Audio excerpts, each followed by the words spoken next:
오늘도 여전히 자신의 턱관절 장애를 해결하기 위해 여행을 떠난 강냉이. 근데 어쩐 일인지 보이지가 않는데요. 안 그래도 좁아터진 내 집에 들어와서 무슨 컨텐츠를 진행하겠다는 거냐?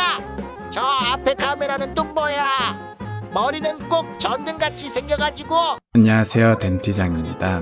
오늘은 턱관절 치료계의 초고수 도비 선생님과 같이 턱관절 약물 치료에 대한 두 번째 시간을 준비해봤습니다. 턱관절 치료에 쓰이는 약물은 대표적으로 진통제, 근유한제, 항우울제, 항경련제, 항불안제를 포함하여 기타 약제 등이 있는데요.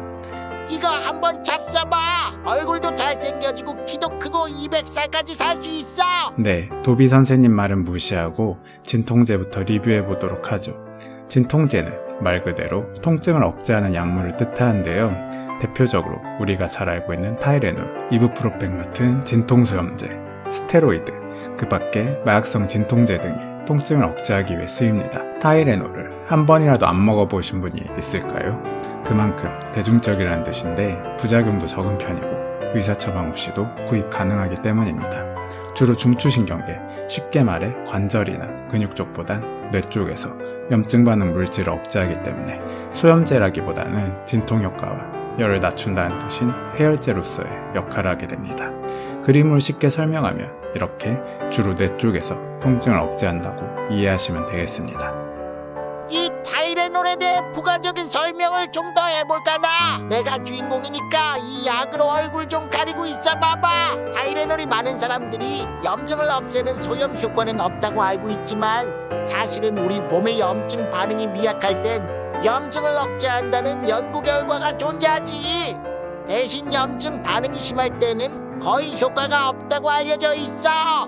가령 사랑니 발치 후 나타나는 염증 정도는 억제가 가능하지만 류마티스 관절염에서 나타나는 염증은 억제하기 힘들다 이 말이지. 네, 도비 선생님, 간만에 좋은 말씀 감사하고요. 그럼 통증 완화 효과와 염증 반응까지 억제할 수 있어 더 강력한 효과를 보이는 진통소염제에 대해 알아봅시다.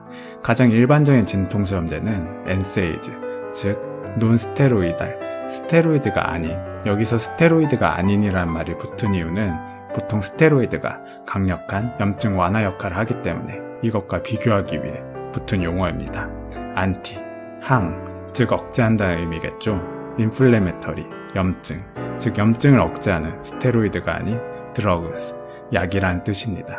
단기간 작용할 때는 비교적 부작용이 적은 편으로 알려져 있지만 장기간 사용할수록 부작용 발생 위험이 높아집니다. 정확한 부작용에 대해서 턱관절 약물 부작용편에서 추후 설명드리겠습니다. 중추뿐만 아니라 말초에서 항염증 효과를 보이는데 타이레놀과 달리 말초에서 항염 효과를 보이기 때문에 진통 해열에다가 소염 효과가 있는 약으로 알려져 있습니다. 즉 타이레놀과 비교하면 둘 다 부작용이 많은 편은 아니지만 엔세이즈는 장기간 사용 시 부작용이 발생할 위험이 있는 편이고 타이레놀은 주로 중추신경계, 즉 뇌 쪽에서 작용하지만 엔세이즈는 중추와 말초에서 작용. 따라서 타이레놀은 진통, 해열제로 보이지만 엔세이즈는 여기에 소염 효과까지 있다는 사실, 그리고 이 중추와 말초에서 작용한 차이로 인해 이 둘의 약을 조합하면 강력한 진통 효과를 얻을 수 있다는 장점이 있습니다. 심지어 이 두 약을 같이 썼을 때 부작용도 상당히 적은 편이라 턱관절 통증이 심한 환자에서 나는 이 두 약을 동시에 처방하니 참고하도록 해. 엔세이즈는 턱관절 질환에서 상당히 많이 쓰이는 약물이니 조금 더 자세히 살펴보고 가도록 하겠습니다. 중추맥의 근통에 저치에 탁월한 효과를 보일 뿐만 아니라 외상이나 감염 부위, 디스크 뒤의 염증, 관절 주머니의 염증 부위뿐만 아니라 골관절염, 즉 뼈의 염증을 의미하는 관절염에서도 쓰이게 됩니다. 통증으로 인한 개구장애가 발생했을 때도 통증을 낮추어주어 개구량을 확보하는 데 쓰일 수 있고요. 약물 의존성이나 내성이 없는 것도 큰 장점 중 하나입니다. 이 약물의 혈중 농도는 즉시 상승되지 않으므로 보통 2주 정도 규칙적으로 복용하는 게 좋습니다. 하지만 그 이후에도 치료 효과가 없다면 중단하는 게 맞고요. 약을 먹으면 보통 30분에서 1시간 이내에 진통 효과가 나타납니다. 저는 턱관절 질환에서 주로 에어탈이라는 진통소염제를 사용합니다. 그럼 다음 약물로 넘어가 봅시다. 바로 스테로이드인데요. 효과가 강한 만큼 부작용도 센 편입니다. 스테로이드가 면역 반응도 억제하기 때문에 감염에 의한 것이 아닌 염증 반응을 억제하는 데 쓰입니다. 먹는 것만이 아닌 주사로 주입하는 것도 가능하고 발라주는 것도 가능합니다. 스테로이드가 강한 염증 억제 효과를 보이는 이유를 설명해 주도록 하지. 영어가 어렵게 써 있는데 다른 거 신경 쓰지 말고 위에서 아래로 갈수록 염증 물질이 생성되는 경로야. 그리고 이거 어떻게 읽냐? 고딱지? 코르티코스테로이드. 맞아. 코르티코스테로이드.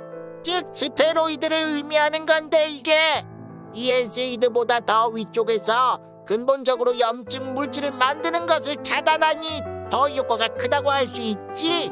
하지만 그만큼 더 여러 경로를 차단하는 꼴이기에 부작용도 더 많을 수밖에 없는 것이요. 도비 선생님 말씀처럼 효과가 크지만 그만큼 부작용도 크기에 염증 반응이 심하여 관절 부위가 부어 교합 변화까지 생긴 경우에 이 염증을 가라앉히기 위해 단기간 사용하는 편이고요.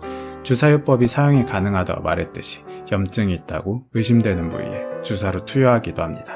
하지만 반복적으로 투여하는 것은 금기입니다. 스테로이드 도포요법은 피부 침투성이 좋지 않기 때문에 투과성을 높이기 위해 초음파 등을 이용하여 투여하게 됩니다. 오늘은 진통제 위주로 턱관절 약물에 대해 알아봤는데 다른 약물에 대해서도 궁금하지.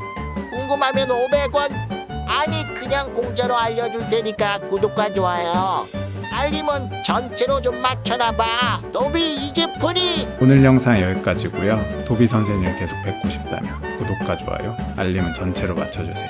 감사합니다.